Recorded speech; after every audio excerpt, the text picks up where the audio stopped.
Napětí, bezmoc, panika. Takové pocity museli provázet obyvatelstvo při zaznění výstražných sirén. Jak rychle a drasticky se asi mohl změnit život v době studené války?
Válka sice skončila, zase tak velká výhra, to ale nebylo.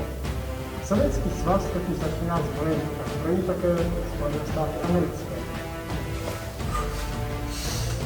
Ostatní země, ať už na jedné či druhé straně barikády, žijí ve strachu a napětí. Mezinárodní vztahy se od těch dob možná trochu urovnaly, ovšem tady dole to pořád vypadá přesně tak, jako před 50 lety.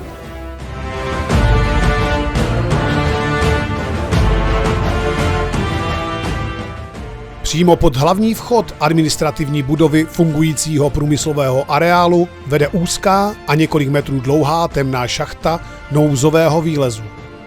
Jen jedna nenápadná betonová krychle na povrchu upozorňuje na existenci jednopodlažního krytu pod ní.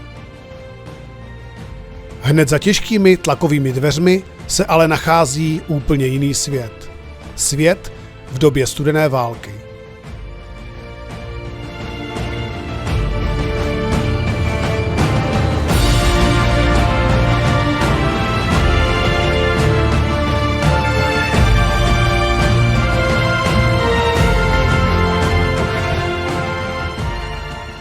Jeden kryt civilní ochrany už jsme vám ukázali v jednom z předchozích videí. V době jeho stavby nebyla situace za protitlakovými dveřmi rozhodně růžová. Kdy přesně byl ale zbudován tento, to s jistotou říci nemůžeme. Stejně jako jeho nedaleký bratr, měl ale sloužit jako bezpečný úkryt před výbuchy bomb. Se svou kapacitou 150 osob a jediným podlažím byl sice podstatně menší a ani svou odolností se druhému krytu nemohl rovnat. Nicméně i se svou třetí třídou odolnosti už nabízel dostatečné zabezpečení před leteckým bombardováním i výbuchem atomové bomby. Nás ale lákalo hlavně to, co skrýval uvnitř. Na rozdíl od svého bratra byl tento kryt civilní ochrany stále kompletně vybaven. A nejen to, byl navíc zcela funkční.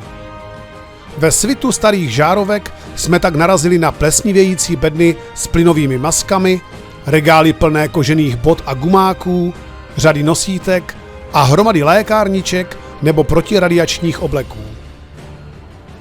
Předměty, které měly posloužit několika desítkám vyvolených vedoucích pracovníků závodu v případě ohrožení. Předměty, které ještě nikdo nestihl použít a asi už ani nikdy nepoužije.